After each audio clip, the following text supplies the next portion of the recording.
Hello everyone, welcome back to our channel. In this video, I will guide you through how to fix Wi-Fi turning off automatically on your iPhone. To fix this issue, first of all, what you need to do is launch your setting application. Once you are on your settings, go through the cellular and then scroll down to the last. Now, while using cellular, you have to make sure that Wi-Fi assist is turned off.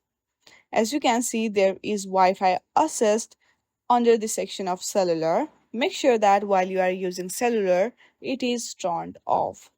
Once you make sure that, go back to the setting home page, hit on the general, scroll down to the button and hit on the shutdown. Shut down your device for 20 to 30 seconds and then restart your iPhone again and your issue will be solved. I hope you like this video. If you like this video, then please do not forget to like and subscribe to our channel. Thank you for watching.